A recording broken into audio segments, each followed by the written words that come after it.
Hello and welcome to our latest unboxing video. I'm Eliza here at the Hatfield Public Library with a big box of fiction for adults and maybe some nonfiction mixed in. In fact, I can see one kind of near the top. We have Strangers by Belle Burden. This is a memoir of marriage, and my understanding is it is just flying off the shelves. People really want to read it. It says it was a great love story, one for the ages. And then that didn't last. So it sounds interesting. I'll probably take a look. We have a new Rebecca Yarros who wrote the Iron Wing, Iron Flame, something like that, the Dragon series. This is a love story.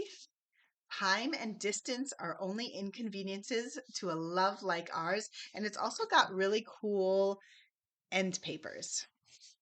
That's nice. Another another love story. This is by Elizabeth Berg called Life a Love Story, and it's told from the perspective of an older woman named Flo who's writing a letter to her former neighbor, and I guess it sounds like a little bit of like there's a lot of memoir in the letter. Ooh, another big release, we have Kin by Tayari Jones. This is Oprah's book club latest book, and it is a magnificent new work about two motherless daughters raised in Honeysuckle, Louisiana. They're best friends, and one of them goes to college in Atlanta. She joins a sisterhood of powerfully connected Black women, but the other one sets off on a journey. So I'm not sure what that journey is, but it's gotten really great reviews. A lot of people really like it. So Old, So Young by Grant Ginder. That is a dead goldfish on the cover. That's a little ominous. Oh dear. Look, he's on the back too. And he, six friends, five parties, 20 years. How did we get so old? Oh my gosh. I feel seen. Okay. Her Last Breath by Taylor Adams. This is um about oh boy. This doesn't sound good. It says after years of excuses, Tess has finally agreed to go caving with her best friend.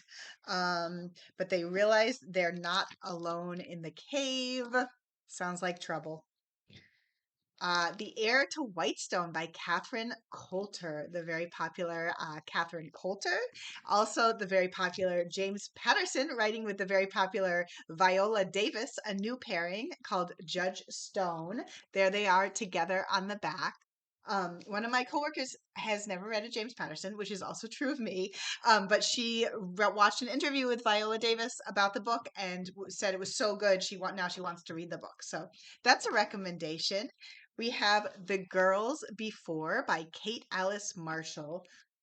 Ooh, oh my gosh. So sounds like about missing girls and what's sort of like trying to figure out the mystery of where they're going. A common theme. Python's Kiss by Louise Erdrich. I like this. This has a different look to it. And so it's a short story collection written over the past 2 decades. Louise Erdrich, very popular in general, particularly popular in our library. We have a lot of fans. A World Appears. Oh, it's another nonfiction. A World Appears by Michael Pollan. Says a journey into consciousness.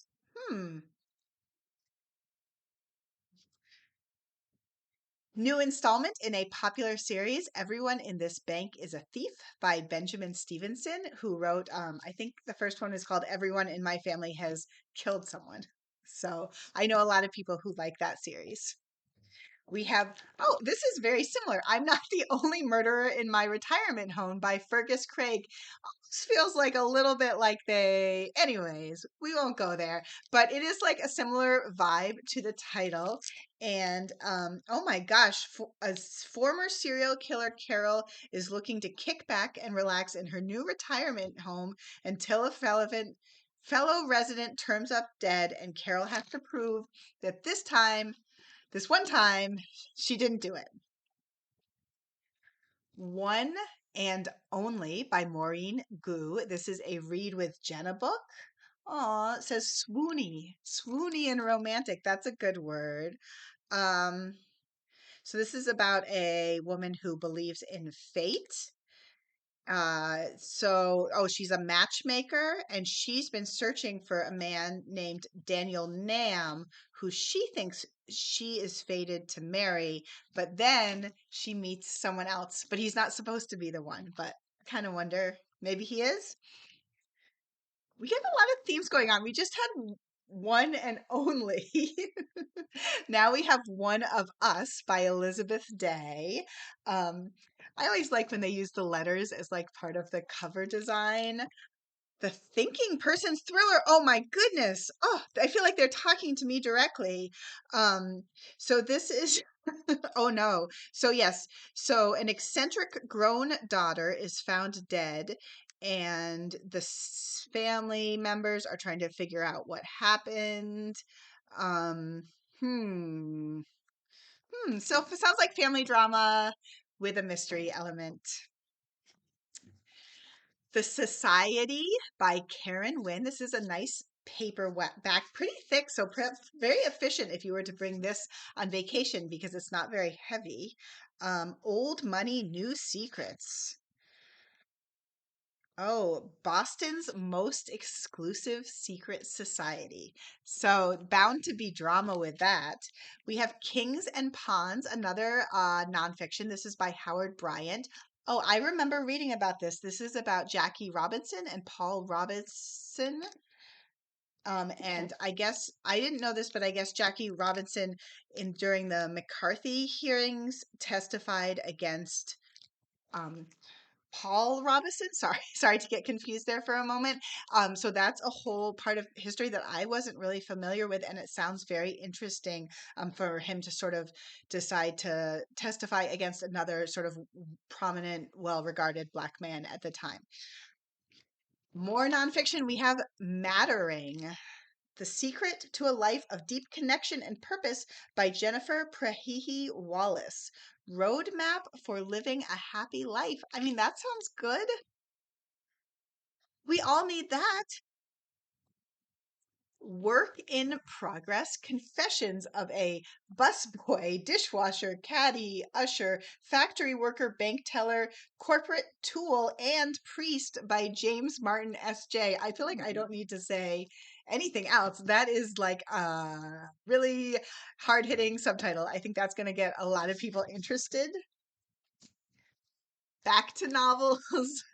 M.L. Stedman, A Far-flung Life. This is written by the author of The Light Between Oceans, which was very popular. Still have a few more. I'm just going to keep going through because I really want to get all of these on the shelf. We have Laws of Love and Logic by Debra Curtis. Oh, look, they're sort of on a pier. And oh, wow, this is interesting. Can one heart hold two great loves? Hmm. So it sounds like about a woman who people in her family have died. And I know I said I would go fast, but now I'm like curious about this one. Um So basically she lost her love when they were young, and then now the years have passed. Oh, can she reconcile back with that first lost love? The Reservation by Rebecca Kaufman. So I guess this is about a restaurant. Oh, it says for fans of The Bear and Elizabeth Strout. That's like an interesting combination. And then they throw Jennifer Egan in there. So now we're just going, that's like a cool cocktail. Um, so it's basically just about a day in a restaurant on a very important party is coming with a special guest, which I imagine is very high stakes for the restaurant. Four more. The Seven Daughters of Dupree by Nikesha Elise Williams. This is um, from the producer of the Black and Published podcasts. It's a sweeping multi-generational epic 7 generations of Dupree women as they navigate love and loss. So looks like it has 1995, 1917, 1934. So lots of different timelines. I think people are going to like this. People really love a multi-generational saga. It Should Have Been You by Andrea Mara.